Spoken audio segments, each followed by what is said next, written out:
Hello and welcome to Halftime on the Hudson. I'm Connor Hall alongside Eddie Whitman. Let's start with hot takes. Aaron Rodgers is a better QB than Tom Brady. You hear people say all the time that Tom Brady is the best quarterback in football or that he's the greatest of all time, yet people constantly forget about the one guy who has been straight up better than Tom Brady and is more talented than him. That man is Aaron Rodgers. Don't get me wrong, at the age of 41, Tom Brady is easily one of the most decorated players ever. He has 5 rings, 8 Super Bowl appearances, 3 MVP awards, and 13 Pro Bowl selections. So it's hard to argue that anyone has more to their name than Brady. But when it comes to talent and what they provide on the field, Aaron Rodgers has the edge over Brady. Look at it this way. If Tom Brady is under center for your team, is there anything that he can do that Aaron Rodgers can't? No. Now, if you put Aaron Rodgers under center, there are a number of things that he can do that Brady cannot. The biggest and most important is his ability to keep plays alive with his legs. Rodgers has the ability and speed to scramble and make throws out of the pocket and that Tom Brady simply doesn't. Also, there's not a throw that Tom Brady can make that Aaron Rodgers can't, but some of the throws that Rodgers pulls off, no QB in history can. Brady has been in the league for much longer than Rodgers, so it's tough to compare statistics and awards, but Aaron Rodgers does have a higher career passer rating and nearly 2,000 more rushing yards. Not only does Rodgers have the highest passer rating in league history, but he also has the lowest pass-to-interception ratio of all time. Like Shannon Sharpe said on Undisputed, no quarterback in history has the touch, the accuracy, and the ability to throw the ball moving left or right, in or out of the pocket like Aaron Rodgers does. This argument could go on forever, and much like the Jordan versus LeBron debate, we will likely never have a definitive answer on who is truly better. Brady might be the most accomplished quarterback ever and best winner, but Aaron Rodgers is the most talented. Overlooked in the NFL and even overlooked in their own city. It's time to wake up, football fans, because the Los Angeles Chargers are for real. Yes, they aren't the most popular team, and they probably play in the worst stadium in the NFL, but the Chargers are just as talented as any team in the league. The Chargers have one of the best quarterback, running back, and wide receiver combinations in football with Phillip Rivers, Melvin Gordon, and Keenan Allen. Additional weapons like Antonio Gates, Tyrell Williams, Mike Williams, and Austin Eckler makes this one of the best offenses in football. The defense has a lot of great players, led by, in the secondary, rookie Derwin James, and also their best defensive player, Joey Bosa, is expected to return from injury soon. The Patriots, the Steelers, and the Chiefs seem to get all the hype in the AFC, and nobody seems to talk about the Chargers. But they finally deserve to be talked about. The Chargers are 6-2 right now, with their next 3 games being against the Raiders, the Broncos, and the Cardinals. Unless something shocking happens, the Chargers will be 9-2, and it will shock people. It is time to realize now that this team is for real. The only thing missing on Phillip Rivers' NFL resume is a Super Bowl. With all the talent around him on both sides of the ball, this could be the chance for Rivers to get his championship. This team is a real Super Bowl contender, and they need to start getting more respect around the NFL. After winning the AL East for the 3rd consecutive year, the Red Sox finally decided to play to their potential in the playoffs and won their first World Series since 2013. In a regular season that featured 108 wins, their best in franchise history, the Red Sox absolutely obliterated nearly every team they played. They won the East by 8 games over a championship potential Yankees team and finished 5 games above the defending World Series champions Houston Astros. The best team in the NL finished 12 games below the Red Sox, so to say the Red Sox dominated the regular season would be an understatement. They led the league in batting average, runs scored, hits, RBIs, on-base percentage, slugging percentage, and OPS. Not only did they get it done as a team, but they had 2 of the top 3 offensive players in the AL and an MVP candidate in Mookie Betts and JD Martinez. And if Chris Sale stayed healthy, they would have had a top AL Cy Young candidate. The best Red Sox team before this year is the 2014, but this 2018 team is just flat out better. The Red Sox, this postseason, they beat the Yankees 3-1, the Astros 4-1, both of which were 100-plus win teams and had serious World Series potential. But they didn't stop there. They steamrolled the Dodgers in the World Series 4-1, which capped off a historic postseason in which they went 11-3 against the best competition in baseball, which is why, in my opinion, they will be remembered as the best team to ever play the game. Bryce Harper's upcoming free agency has been the talk around the MLB for the past year. He will have many options to choose from and a lot of money heading to his bank account. However, Bryce Harper is the perfect fit for the New York Yankees. Yes, the Yankees really need pitching. Patrick Corbin is a target and J.A. Happ is likely to resign. Even if the Yankees sign those 2, they can still sign Harper to a big contract. Harper has said publicly that he'd be willing to play first base for a team. The Yankees need a consistent first baseman, and Harper could be that guy. The Yankees have been searching for a power lefty for years. With short home runs to right field, Harper's batting numbers would explode at Yankee Stadium. Yes, Harper had a down year last year, but before the season, he was considered to be the second best player in baseball by pretty much everyone. Clearly, what the Yankees had last season wasn't good enough to beat the Red Sox. The Yankees need to make a power move unless they want to see the Red Sox lift the trophy again in 2019. Harper makes the Yankees dominant again. It could be the missing piece to another Yankee dynasty. When we return, Connor and I will give us your thoughts on the upcoming college basketball season. Stay tuned.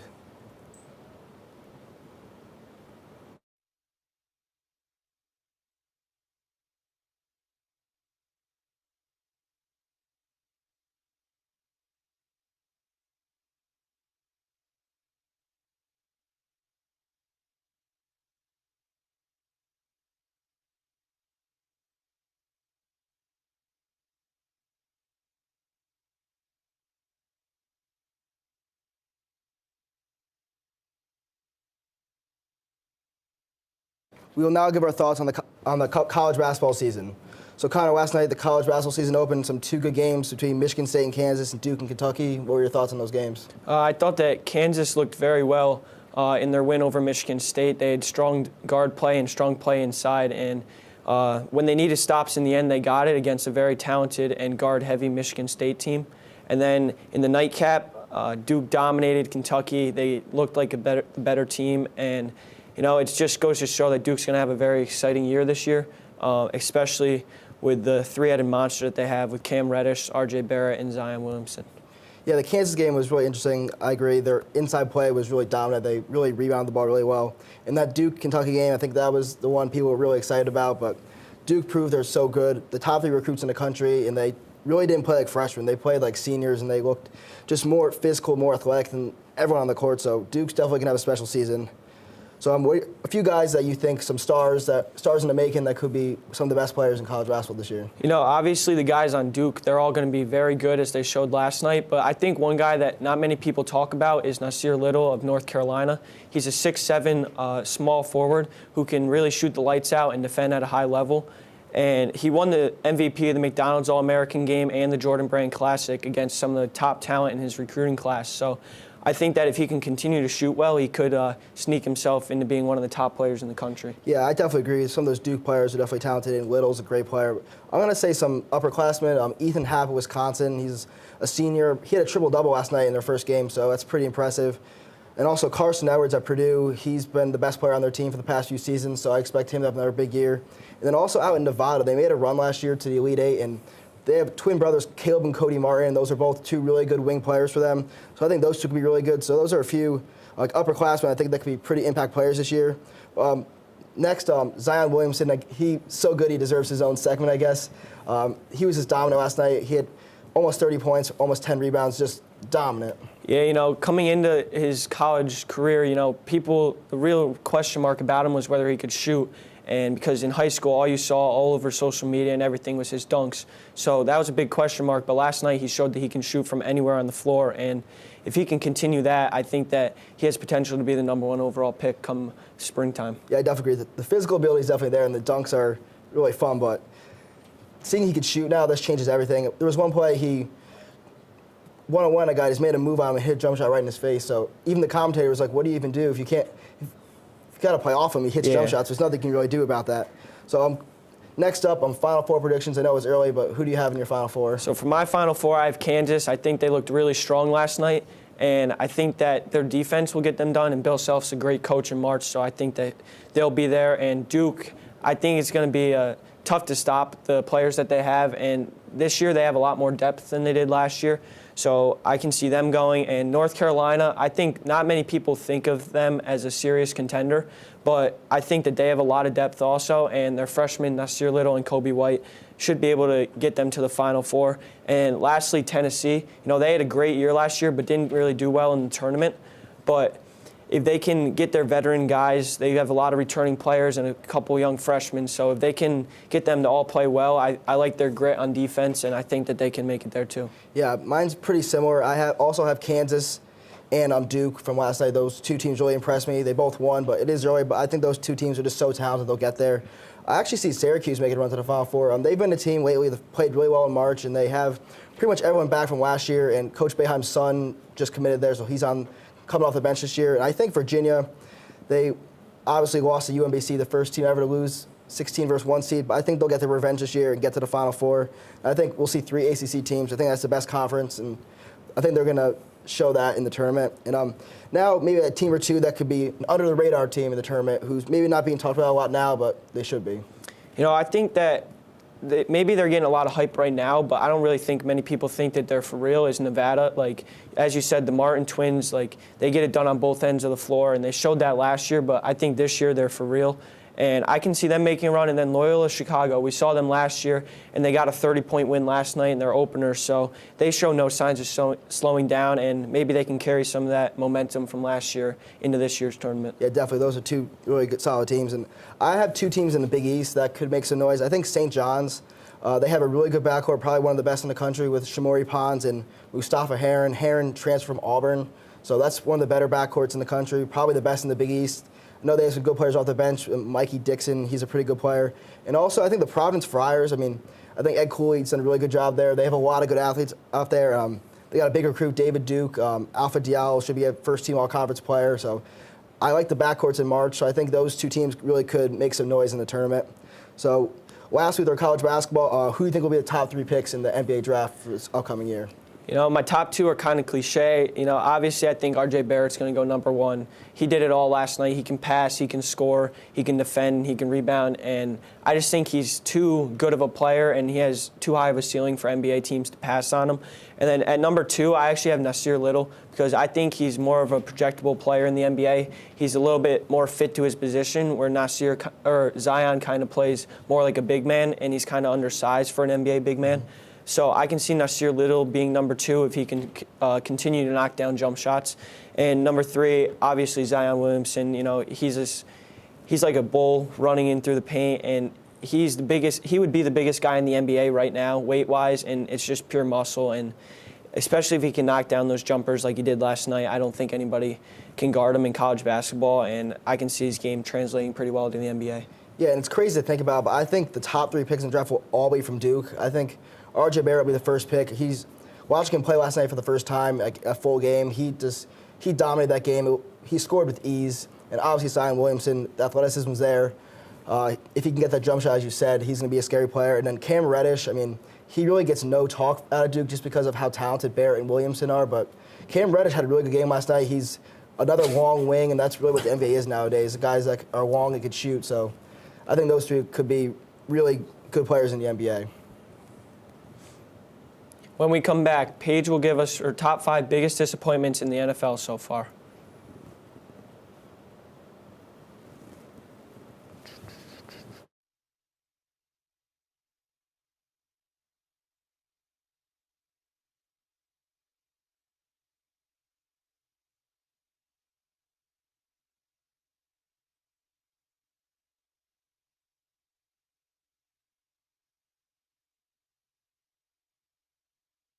With the NFL season halfway over, it's time to look back at the first half and evaluate some of the biggest losers. Let's go over the 5 most disappointing teams during the NFL season so far. Matthew Stafford is considered one of the better quarterbacks in the league, but he hasn't been able to prove his real worth. And once again, Stafford can't get his team over the hump and into a real competitor, which is why the Detroit Lions are the number 5 most disappointing team this season. Things got off to a rocky start after starting 1-3, but now they are 3-5. In a stacked NFC North, being around 500 is not going to cut it. Each year we expect Matt Stafford and the Lions to do well and compete, but so far this season they just aren't. And with tough games coming up against the Vikings, Bears, and Rams, things aren't looking good. And to add to that, the Lions just traded away Golden Tate, which significantly hurt the offense. So while the Lions are around 500 and not a complete failure, expectations were higher for a team that has been competitive each year. The Denver Broncos come in at number 4. In the offseason, they went out and signed Minnesota hero Case Keenum. At the start of the season, the idea of Keenum teaming up with Emmanuel Sanders and Demaryius Thomas sounded unstoppable. And then monsters Von Miller and Bradley Chubb on the defensive side of the ball would be quite the 1-2 punch. Last season, they finished 5-11, so they were not super high expectations. But after the moves they made and the new roster they created, things were looking up for Denver. But the Broncos are sitting at 3-6 and just recently traded away Demaryius Thomas. So unfortunately for the Broncos, the AFC West has the red hot Kansas City Chiefs and the Los Angeles Chargers, so making up ground in the division will be difficult. The Broncos still have teams like the Browns, 49ers, and Raiders on the schedule, so they can get back to what they were last season, but the Broncos had greater potential than this.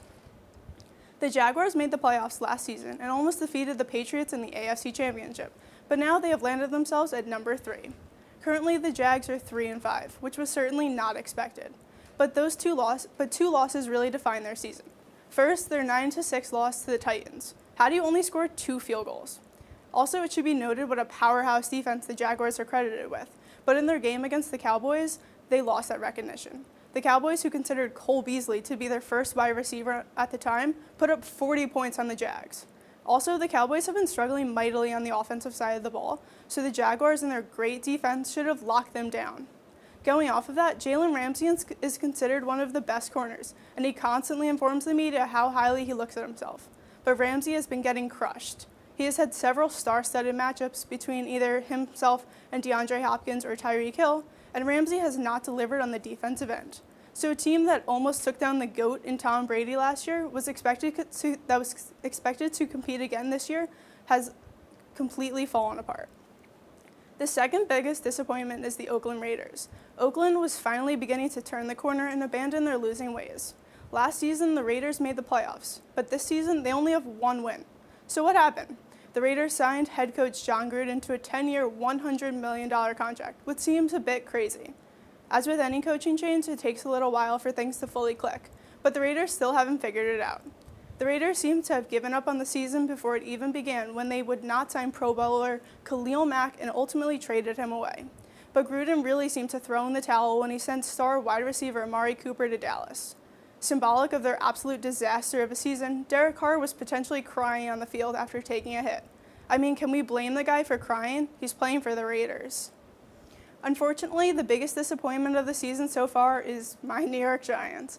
After a horrible 3-13 season last year, the Giants needed to shake things up. The coaching staff received a makeover with Pat Shurmur being named head coach, Mike Shula as the offensive coordinator, and James Bettcher brought in as the defensive coordinator. After the terrible season, the Giants had the number 2 overall pick when they selected Penn State running back Saquon Barkley to fill the major vacancy on the offensive side. Also in the offseason, the Giants signed star wide receiver Odell Beckham Jr. to a massive extension, ensuring he would remain in New York for a while. So with tons of offensive weapons in Beckham, Barkley, Evan Ingram, and Sterling Shepard, you would think the Giants would be putting up points left and right. Wrong. The Giants are averaging 18.8 points per game, which ranks 27th in the league. That's inexcusable for an offense stacked with weapons.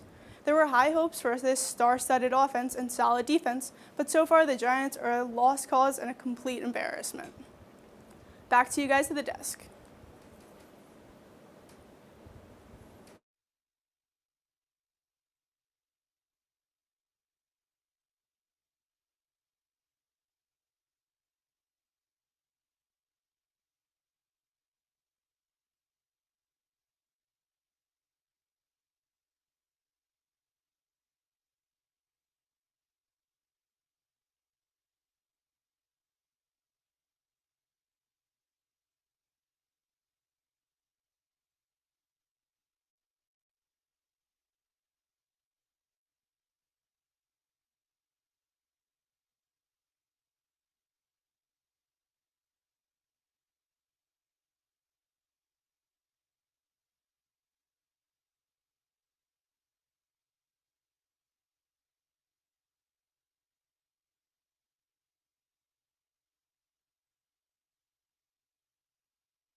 Thanks, Paige. Now on to our games of the week. My game of the week is between the Oklahoma City Thunder and the Houston Rockets. Both the Rockets and the Thunder have gotten off to a slow start this NBA season as they are both hovering around the 500 mark. But as of late, both teams have figured it out. Paul George and Russell Westbrook are starting to play alongside each other better and are winners of 5 straight. The Rockets appeared non-existent on defense in their first few games, but now that they have their MVP back in James Harden, they have become much better on the defensive end, which has resulted in them winning 3 straight. When these two teams square off on Thursday night, we could be getting our first glimpse at what could end up being a Western Conference playoff series down the road. With Chris Paul battling Russell Westbrook and Paul George matching up with James Harden, this one has all the ingredients to be a great game. You can catch my game of the week on TNT Thursday night starting at 8 p.m. My game of the week is the Michigan Wolverines against the Villanova Wildcats. A week from today will be a rematch of last year's national championship game. The Michigan Wolverines will travel down to Villanova to take on the Wildcats in a highly anticipated college basketball matchup. Villanova defeated Michigan in the championship last season, so the Wolverines will definitely have revenge on their minds. Both teams lost multiple players to the NBA, so this game will feature a lot of young players as both teams try to find their new identity. I expect this to be a very close game, but Villanova will win a close game on their home court. That's all we have for this week. I'm Eddie Whitman. He's Connor Hall. We'll see you next time.